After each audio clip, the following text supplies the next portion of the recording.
Hello students, my name is Vishakha Parmar and I'm going to teach you all history and political science. Now, I actually know that you have completed with your chapter number 1. So we are here going to start with chapter number 2. और chapter number 2 का नाम है Historiography Indian Tradition. So basically students हम लोग Indian tradition में पढ़ने वाले हैं about the culture, about the lifestyle, about the language. ये सब चीजें हम लोग यहाँ पर पढ़ने वाले हैं. So let's understand and let's start with the chapter over here. So let's start with the chapter. Now in today's lecture, we are going to complete with ancient period, medieval period and modern period. हम लोग ये chapter अभी start करने वाले हैं, chapter number 2, जिसमें हम लोग ये 3 चीज पढ़ने वाले हैं about ancient history, medieval history and modern history के बारे में पढ़ेंगे. But one thing we all have to understand कि जब मैं ancient history पढ़ाने वाली हूँ तो यहाँ पर हम लोग सिर्फ और सिर्फ पुरानी चीजों के बारे में पढ़ेंगे about all the ancient history. और ancient history में एक चीज याद रखना, जब हमारे पास written documents नहीं थे तो हमारे पास कौन सी चीजें थी मालूम है? उनके पुराने जमाने के सील्स थे, हमारे पास उनके पुराने जमाने के इंस्क्रिप्शन थे, रॉक पेंटिंग्स थे. ये सब चीजों से हमने एक अंदाजा लगाया है that ancient period existed at this particular period of time and all this actually happened at that particular period. So one thing let's understand over here कि यहाँ पर इन्होंने basically focus किया है about the mythological lore. If you see this, you will come to know that memories of the great deeds of ancestors and mythological lore, also memories of social transitions. One thing is very very clear over here कि जो भी पुराने जमाने की मैं बात कर रही हूँ, of course we are studying about the ancient history, about the ancient period students. तो यहाँ पर सबसे ज्यादा फोकस किसके ऊपर रहेगा? mythological lore.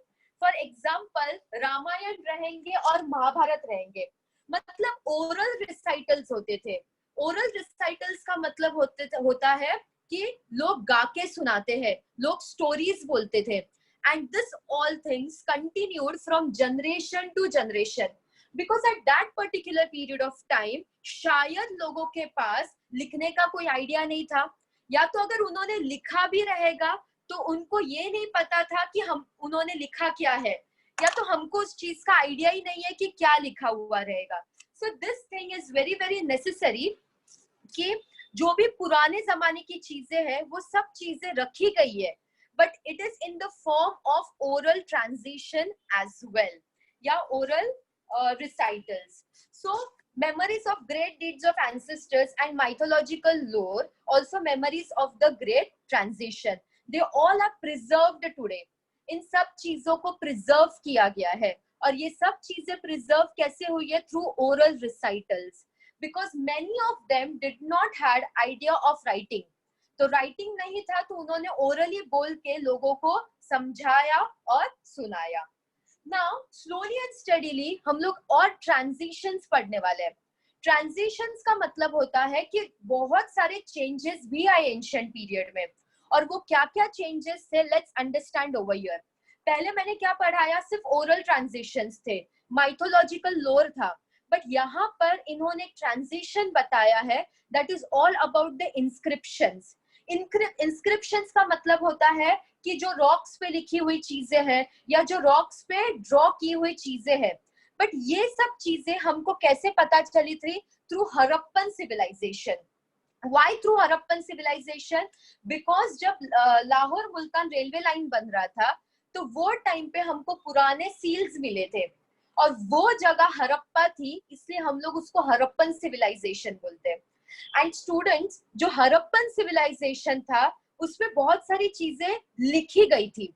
तो जो लिखी गई थी, जिसके ऊपर जो भी कार्विंग किया था या जो भी इंस्क्रिप्शन किया था, वो कम से कम 3rd मिलेनियम BCE गई था, मतलब 3000 साल पुराना था. सो एक सिचुएशन ऐसा था स्टूडेंट्स कि जहां पर सिर्फ माइथोलॉजिकल लोर था, सिर्फ ओरल ट्रांजिशंस होते थे या ओरली लोगों को गा के और सुना के बताया जाता था, जो भी पोवाडास रहेगा, जो भी स्टोरीज रहेगा. बट धीरे धीरे धीरे जैसे जैसे चेंजेस आते गए, you will understand over here कि जब हड़प्पन सिविलाइजेशन डिस्कवर हुआ था तो लोगों ने लिखना भी चालू किया, और जब लिखना चालू किया तो धीरे धीरे लोगों को पता भी चलने लगा था। But you have to understand that ये जो भी हड़प्पन सील्स हमको मिले थे, ये हड़प्पन सील्स पे बहुत सारा कार्विंग किया हुआ है और बहुत सारी चीजें लिखी गई है, बट ये आज तक इसके ऊपर क्या लिखा गया है, it is not yet deciphered. What has been written over on it, it is not yet deciphered, students. So you have to understand that ancient period में भी बहुत सारे changes हुए थे.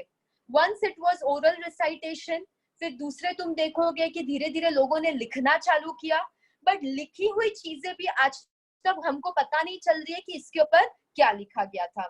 उसके बाद क्या बताया गया है कि इन्होंने डायरेक्टली जंप किया है 3rd सेंचुरी पे। तो 3rd सेंचुरी में ये लोग बता रहे हैं about the earliest known written document of historical nature found in Indian inscription during the time of Ashoka Maurya time. अभी देखेंगे कि अशोका मौर्य के टाइम पर क्या क्या चेंजेस हुए थे। So let's revise it once again. Revision में हम लोग ये देखेंगे कि हम लोग एंशिएंट हिस्ट्री पढ़ रहे हैं, और एंशिएंट हिस्ट्री में हमने ये देखा है कि पहले ओरल रिसाइटल्स होते थे, that means stories were there, पोवाडास were there, and students they were all been preserved but with the help of oral recitals. Slowly and steadily people started to write, लिखना चालू किया, और वो भी सब चीजें किस पे लिखते थे स्टूडेंट्स, ये सील्स पर लिखे हुई थी, और इसके ऊपर ऐसा कार्विंग किया हुआ है, और ये 3000 साल पुराना है। So we still don't know that what is been written on this, but धीरे धीरे धीरे ये लोग एंशिएंट पीरियड में भी ट्रांजिशंस बता रहे हैं कि किंग अशोका के टाइम पर क्या हुआ था।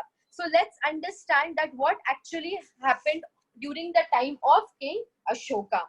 Now his edicts are inscribed on natural rocks and stone pillars. See, Ashoka के टाइम पे जो भी चीजें रॉक्स पे लिखी हुई है या स्टोन के पिलर्स पे लिखी हुई है या जो भी चीजें इंस्क्राइब की गई है, it is still there today, वो अभी तक है। But we have to understand कि अशोका ने ऐसा क्यों किया रहेगा, because he was very sure कि जैसे पुराने जमाने में चीजें मिली है बट वो सब चीजें डेसिफर्ड नहीं हुई है, मेरा हिस्ट्री भी ऐसे ही ना खत्म हो जाए। So people should know about me, लोगों को भी मेरे बारे में पता होना बहुत जरूरी है। तो उन्होंने अपनी सारी चीजें, अपनी सारी लिखी हुई चीजें, वो लोग क्या उन्होंने क्या किया है, वो रख के चले गए हैं, या तो उन्होंने सब चीजें क्या कर ली, इंस्क्राइब कर ली।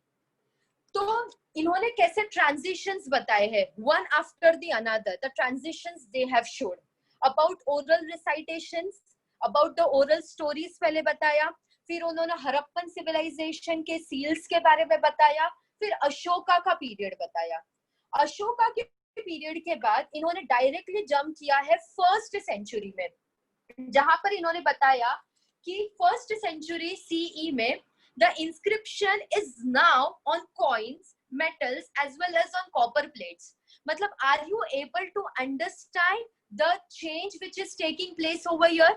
Once it was only orally decided what has to be shared. Later on, Harappan people decided to inscribe something on the various things. बाद में धीरे धीरे करके अशोका के टाइम पे उन्होंने पिलर्स पे लगाया, या पिलर्स पे लिख के गए, या तो फिर अलग अलग स्टोन्स पे लिख के गए। सो ये सब क्या बता रहा है कि एंशिएंट पीरियड में भी कितना सारा चेंजेस हुआ, कितना सारा ट्रांजिशंस आया। फिर इन्होंने डायरेक्टली जंप किया 1st सेंचुरी पे। तो 1st सेंचुरी में वो लोग क्या बोल रहे हैं, that inscriptions were on coins as well as on metal and sculptures and as well as on the copper plates. You can see on the image over here कि अलग अलग कॉपर प्लेट्स थे, और अलग अलग कॉपर प्लेट्स पे इतने सारे कार्विंग्स करके गए हैं, इतने सारा इंस्क्रिप्शन करके गए हैं। तो ये इंस्क्रिप्शन से हमको एक चीज पता चलती है, that people at that particular period of time used to even fight battles. जब वो लोग बैटल्स फाइट करते थे तो उन्होंने वैसे इंस्क्राइब कर दिया है, so that the future generation will come to know कि हम लोग ऐसे रहते थे और ऐसे लड़ते थे। So this all things have to be understood over here.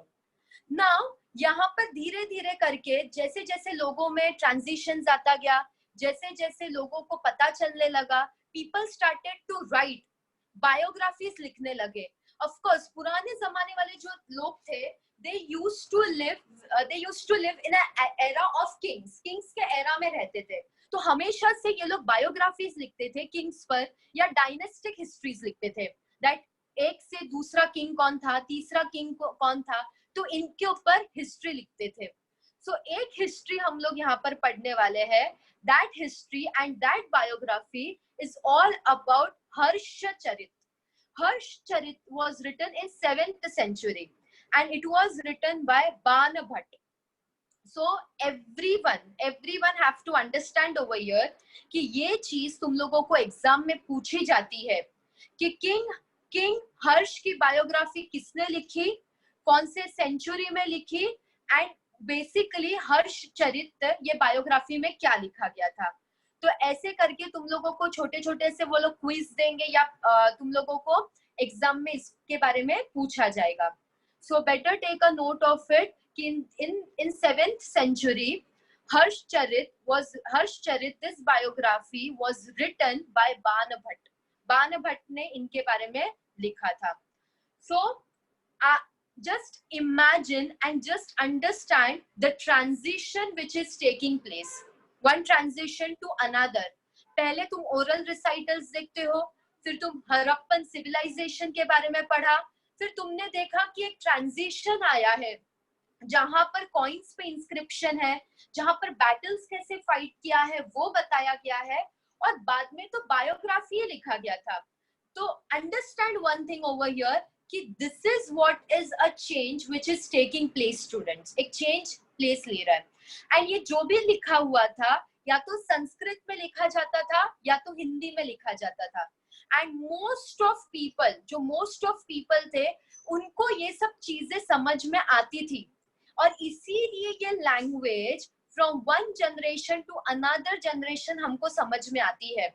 इसलिए जो संस्कृत लैंग्वेज है, जो हिंदी लैंग्वेज है, वो हमको क्यों समझ में आती है, क्योंकि ये सब चीजें one generation to another generation it is carried, it is been written and it is been understood by people. उसके बारे में नॉलेज देना स्टार्ट किया. So let's understand the next part over here. अगर तुमको चाहिए तो तुम ये मार्क कर लो, Harshacharita was written in 7th century by Banabhat. और लास्ट में मैं तुमको क्वेश्चंस पूछने वाली हूँ इस पे. So be ready for answers. ये सब चीजें मैं तुम लोगों को पूछने वाली हूँ. ये देखो, एंशिएंट इंडियन लिटरेचर तुम देखोगे तो यही सब है. रामायण एंड महाभारत है, फिर पुराण्स के बारे में बताया है, जैन एंड बुद्धिस्ट टेक्स्ट है, और जो ट्रैवलॉग्स लिखे जाते हैं बाय फॉरेन ट्रैवलर्स. सो ये सब हमारा एंशिएंट इंडियन लिटरेचर जैसे रामायण एंड महाभारत, पुराण्स के बारे में है, ये सब टेक्स्ट है. तो पहले कैसे होता था स्टूडेंट्स, ये सब संस्कृत लैंग्वेज में लिखा गया था, बट जो फॉरेन ट्रैवलर्स थे ऑफकोर्स वो लोग मोस्टली संस्कृत में नहीं लिखते थे, वो लोग या तो इंग्लिश में लिखते थे या तो हिंदी में लिखते थे. But then it was translated into multiple languages. इसीलिए आज रामायण और महाभारत को अलग अलग लैंग्वेजेस में भी पढ़ा जा सकता है, so that everyone could come to know that what has been written in this text. Okay, see ये तुम्हारा जो है that is your do you know part. देखो ये जो सोहा गौरा कॉपर प्लेट मिला है, ये सोहा गौरा कॉपर प्लेट है स्टूडेंट्स, ये कहां पर मिला गया है, डिस्ट्रिक्ट गोरखपुर उत्तर प्रदेश में. ऑफ कोर्स ये जब एक्सकावेशन होता है ना स्टूडेंट्स, तो ये एक्सकावेशन के वक्त ये सब पुरानी चीजें हमको मिलती है. और ये सोहा गौरा कॉपर प्लेट में सिर्फ ऐसे इंस्क्राइब किया हुआ बताया गया है ब्राह्मी स्क्रिप्ट में, बट ये जो ब्राह्मी स्क्रिप्ट में जो भी लिखा गया है ना, वो आज तक डेसिफर्ड नहीं हुआ है. But Soha Gaura copper plate हमको एक चीज बहुत अच्छे से बताता है कि if you see this image, you just see this image over here, you will come to know.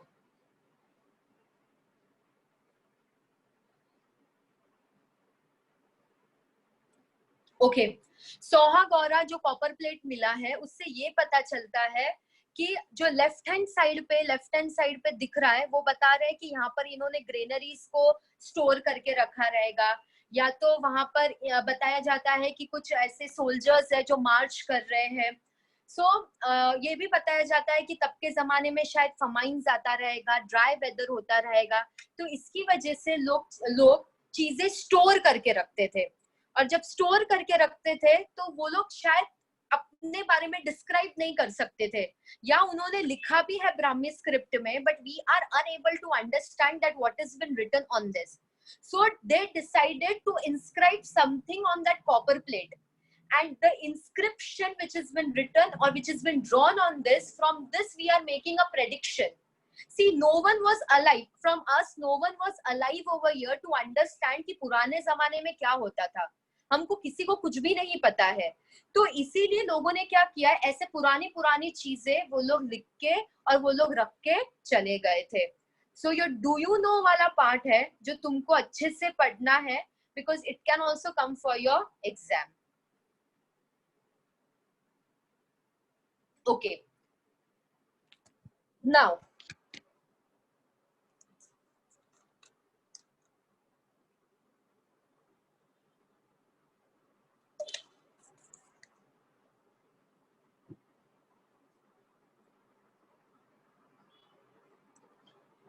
next thing, ancient period, that means Purana. Now we all are moving towards the medieval history. Medieval history, that means right from 10th century 12th century हमारा medieval history start होता है। So one thing we all have to take a note over here कि ये जो middle age था, उस middle age में बहुत सारे लोगों को लिखना आता था, बहुत सारे लोगों को पढ़ना आता था। So whatever was written, जो भी लोगों ने लिखा था, जो भी लोगों ने पढ़ा था, लोगों को उसके बारे में पता था। And there were many people who used to understand that what was written on this or been written. क्योंकि एंशिएंट हिस्ट्री में कैसे होता था स्टूडेंट्स कि लोगों को लिखना भी आता था पर पता नहीं चलता था कि क्या लिखा हुआ है। बट मिडिवल हिस्ट्री में हम लोग अगर देखेंगे तो यहाँ पर बहुत सारी चीजें इन्होंने बताई है। तो इन्होंने सबसे पहले एक बुक के बारे में डिस्क्राइब किया है, और वो बुक है that is all about Raj Tarangini. Raj Tarangini was written by Kalhana, and this book was written in 12th century.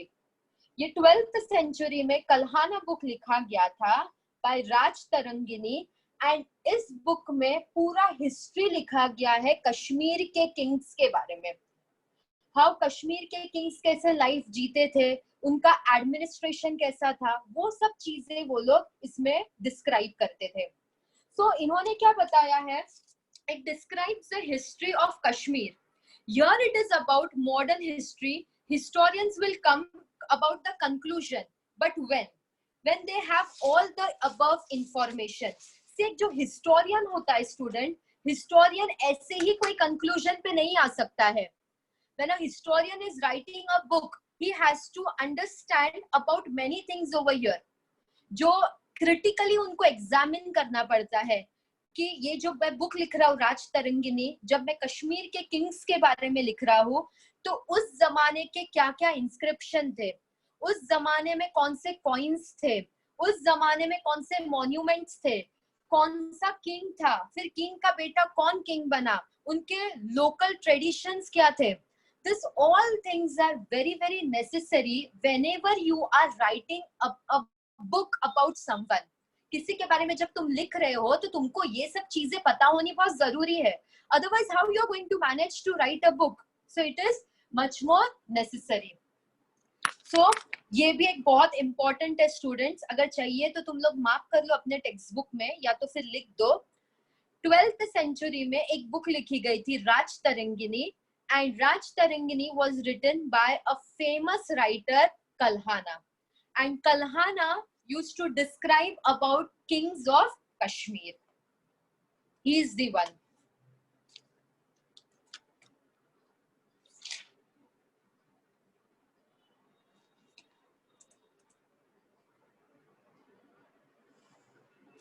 Okay, next one. Historians in the courts of Muslim rulers were influenced by Arabic and the Persian historiographers, okay, or historiography. So in the medieval period, most of the part of India was actually ruled by the Muslim rulers. जो हमारा medieval history है या medieval ancient history है, वो basically students जो भी था, वो सब Muslim rulers से ruled था.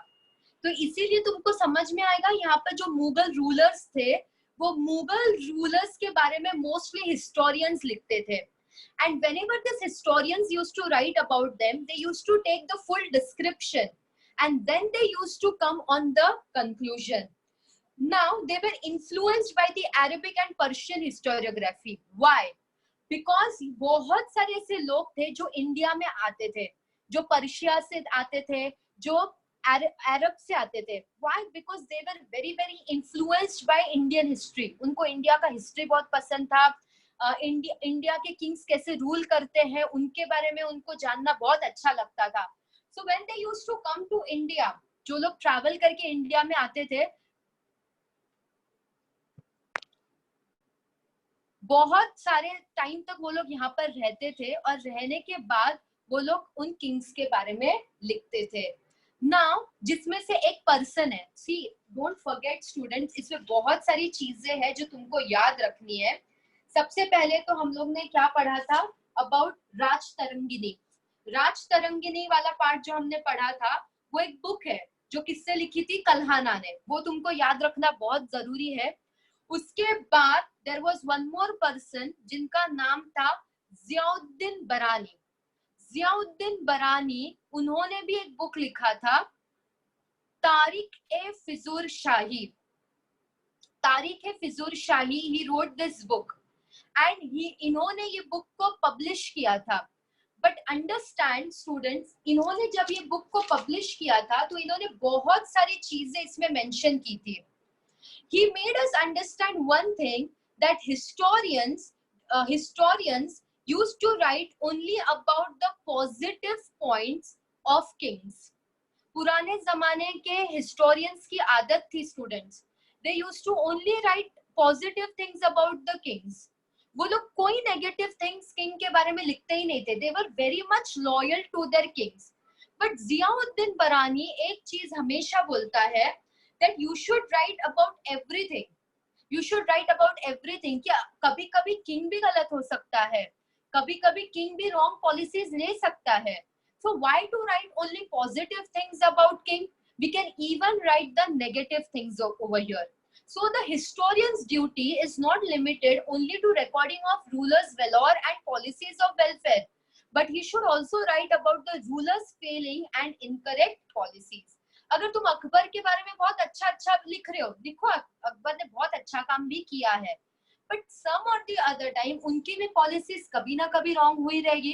Then why don't you write about them? उनके बारे में भी लिखना बहुत जरूरी है. Now Barani wanted to convey that historians, when they write the history, other points to be considered. बहुत सारे पॉइंट्स को भी कंसीडर करना पड़ता है, जैसे कल्चरल लाइफ, जैसे सेंट्स के बारे में, who all existed, as well as the teachings of the wise, that is knowledgeful person. So you have to even mention over here, one thing you have to mention, that उस जमाने में बहुत सारे knowledgeful people भी रहते थे, बहुत सारे साधु संत भी रहते थे. You have to include them also in the book. See, I told you the same thing.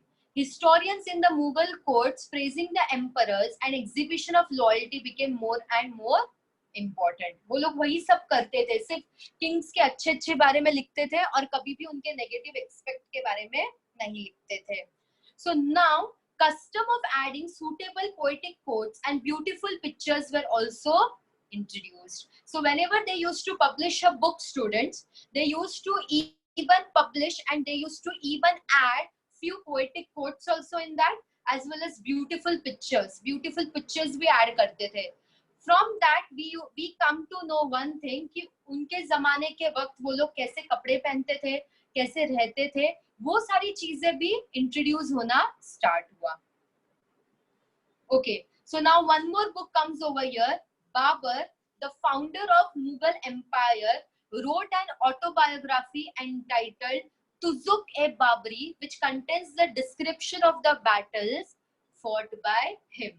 So तुम लोग एक चीज याद रख लो, इसमें बहुत सारे नाम है, बहुत सारे, and one after the another you have to just remember all those names. जैसे हमने पहले कल्हाना राजतरंगिनी पढ़ा, फिर हम लोगों ने किनके बारे में पढ़ा, जियाउद्दीन बरानी के बारे में पढ़ा, और अभी हम लोग बाबर के बारे में पढ़ेंगे.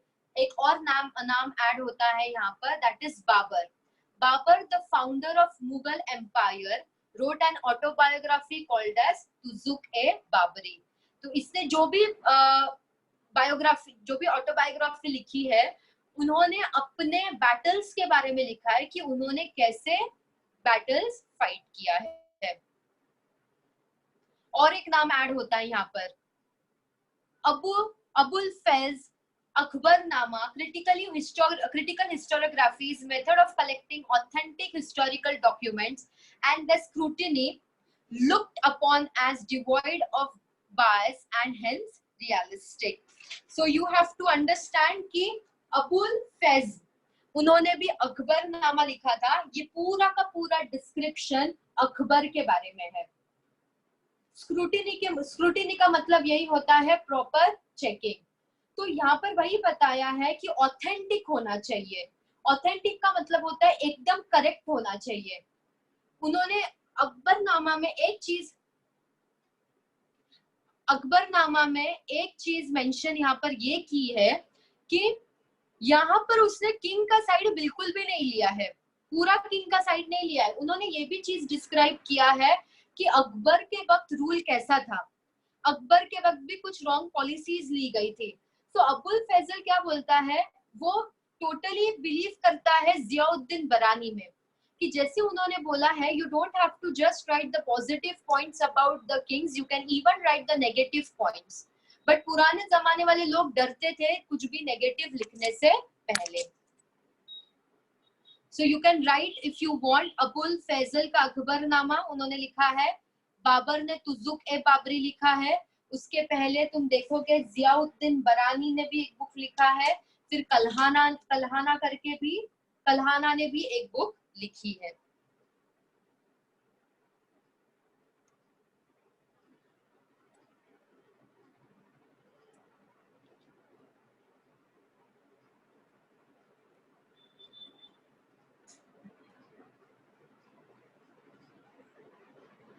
Someone wanted this activity. किसी ने तो भी मुझे मैसेज किया था कि एक्टिविटी चाहिए.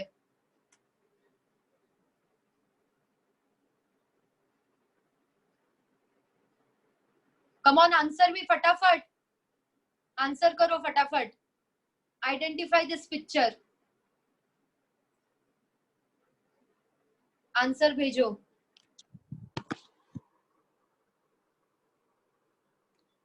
वेरी गुड, मुझे आंसर्स आ रहे हैं. Where it was found, second वाला answer, where it was found. जल्दी लिखो, कौन फर्स्ट आएगा. वेरी गुड, गोरखपुर आंसर आ गया मुझे. Which period does it belong to?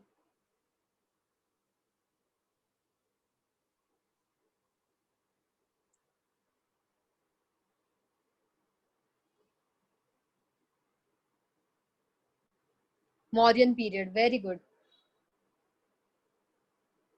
Identify the script of the inscription.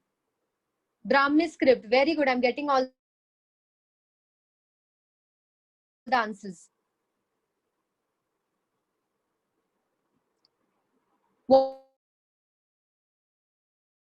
What are symbols known as?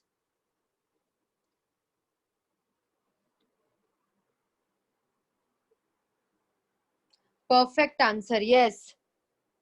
Tanvi, right. Tanvi का answer आ गया है. गणेश का भी आंसर आ गया है. समर्थ का आ गया है. Very good, very good. You all are answering.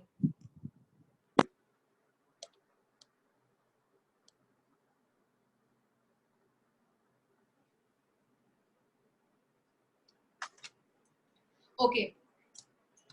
Ancient history was all about the oral recitals.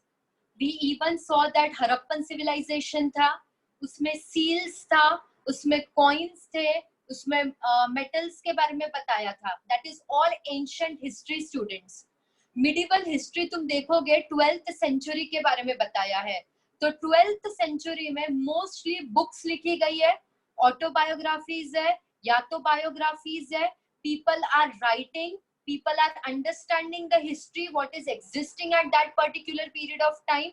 People are able to write, people are able to understand, and even understand one thing, उनका जो language था वो हमको आज भी समझ में आता है, क्योंकि वो language carry हुआ है generation से generation तक.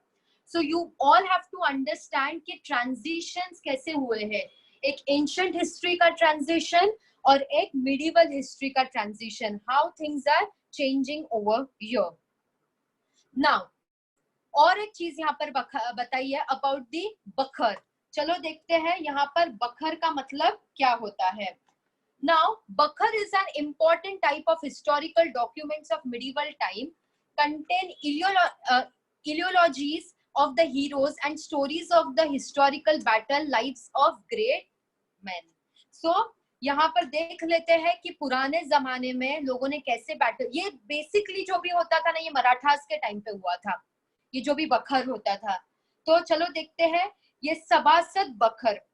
सभासद बखर ये लिखा गया था बाय कृष्णाजी अनंत सभासद during the reign of Chhatrapati Rajaram Maharaj, and it is one of the important बखर for getting all the information about the rule of Chhatrapati Shivaji Maharaj. So जैसे कि फर्स्ट किंग कौन था? छत्रपति शिवाजी महाराज. सेकंड कौन था? संभाजी. फिर कौन था? राजाराम महाराज.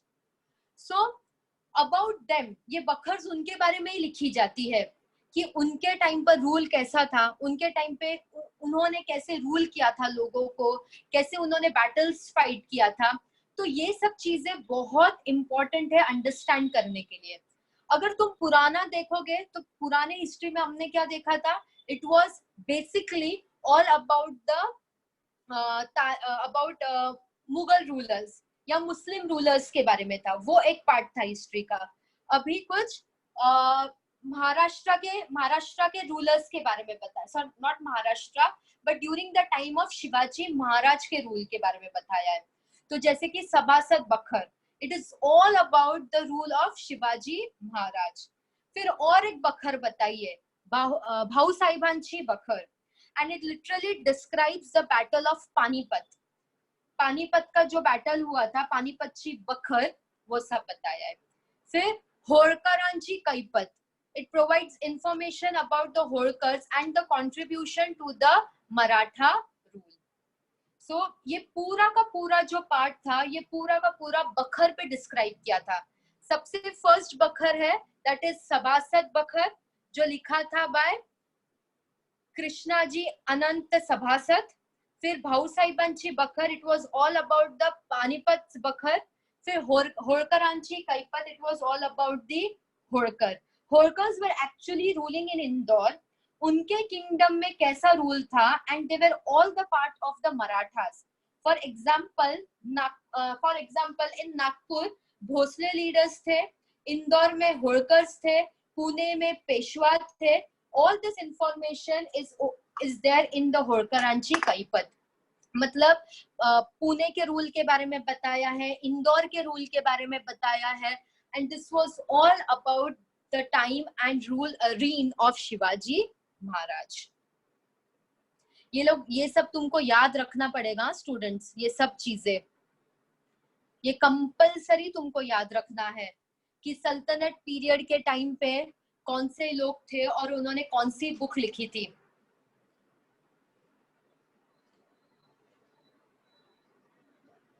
हसन निजामी, उन्होंने बुक लिखा था ताजुल मासिर. मिनाज सिराज ने बुक लिखा था तबक्ते नासिरी. यहाँ बिन ने लिखा था Tarikh e Mubarak Shah Ahmad Sirhindi. So you all have to know that these are particular name जिन्होंने बुक्स लिखी थी. मिडिवल टाइम में Ibn Battuta, Abdul Razzaq, Marco Polo, Niccolo Conti, Barbosa, Domingos Paes. So this all things are very, very important.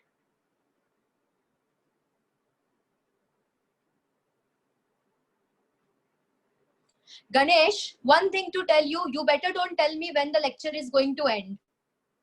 I know very well.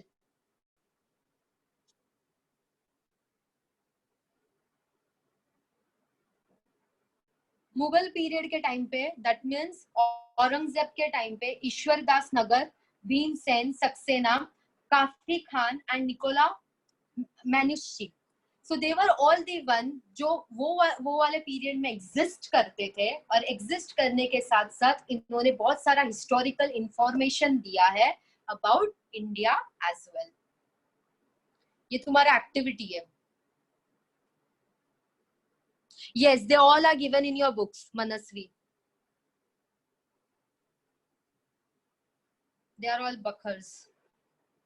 Buckers क्या क्या include करते हैं, ये सब एग्जाम के लिए आएगा.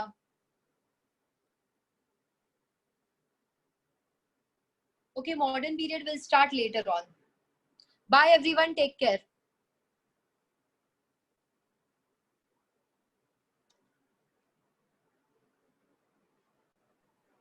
Thank you everyone. Good night.